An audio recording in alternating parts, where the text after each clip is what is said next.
ما دا پوښتنه کوله چې موږ سره کیمپ کې یو هندو دی، هغه موږ روټۍ ته هم راغواړو. روټۍ خوړل اوسه څنګه جایز دي یا نه دي جایز؟ موږ ورته مطلب هغه هم کوو، خپل تبلیغ هم ورته کوو.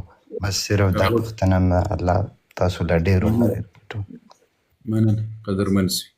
نو بالکل ښه احسان ورسره وکړي، ښه اخلاق ورسره وکړي، خوراک ترې راوبولئ، ښه غږ ورباندې کوئ له هر چا سره، له هر کافر سره. نو په دنیوي امورو کې له هر یو سره احسان کولی سي، کوم مشکل نشته. یوازې حربي کافر داسې هغه نه په شریعت کې منع راغلی ده. و یو قلبي محبت یا محبت به ورسره نه کوئ. الولا والبراء دا به ساتیه، ځکه دا د ایمان په شرطونو کې شرط ده. محبت به ورسره نه کوئ کوم چې ایماني او عقیدوي محبت ده.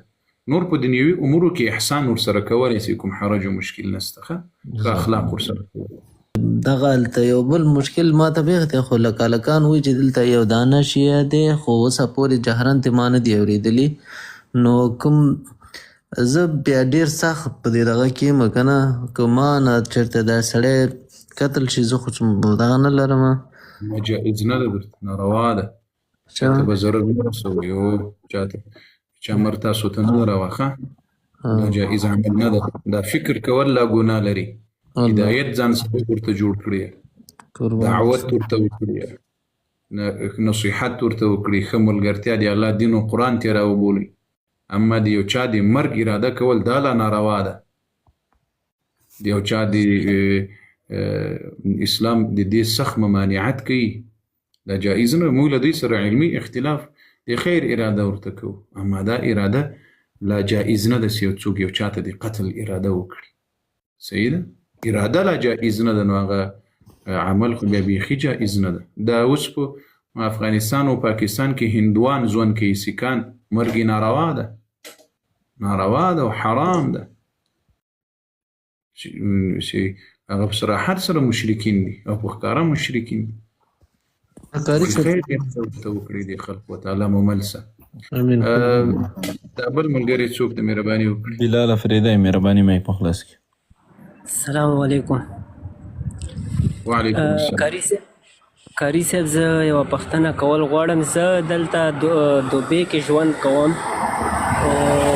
زه یو تن سره کار کوم، ډیلی مسلسل د هغه سره زه کار کوم. هغه زه چې کله هم ورشم هغه له مخې له شراب پراته وي، هغه له بس یو ګنده انسان ده. او دا مسلمان کله نه کله چې ما سره بیس شي نو هغه ماله قرآن مجید حواله م راکوي. خو د سره چې کوم کار زه کوم هغه مطلب د زنانه ما په خولې راځي هم نه، ډېر غلط لکه چلول کوي زنانه. د سره چې کومه دنه زه کمې پیسې اخلم دا ماله څه طریقې سره لکه داسې ځای کار مه کوه، بل ځای کار پیدا کړه، بل چیرې کار وکړه. لکه د سره ما ډیلی داسې کار نه، دله زه سامان ورکوم، دنه زه پیسې اخلم. لکه نه مې سره ناسته پاسته شته، خو ټیلیفون وکړي چې ماله دا شی راوړه، زه هغه شی بیا دله وروړم هلته کې او دنه زه پیسې والم.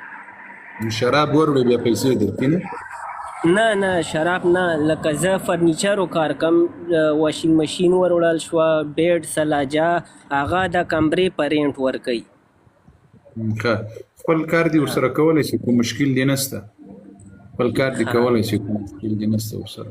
نور بحث او بې ځایه خبرې هغه شیان ورسره مه کوئ. اما که داسې تاسو په هغه ځای کې کار کوئ او د دوی مرسته وکړو کوئ، بیا دا کار هم درته جایز نه ده. ځان ځینې وساتئ. نه لکه هغه سره نور ناسته پاسته نشته. خالي دا خبره ده چې زه لکه ماله ټیلیفون وکړي چې ماله دا شی راوړه، زه وروړم، پیسې ترې واخلم. قدرمن پوه شو بلال صاحب. یو ځل چې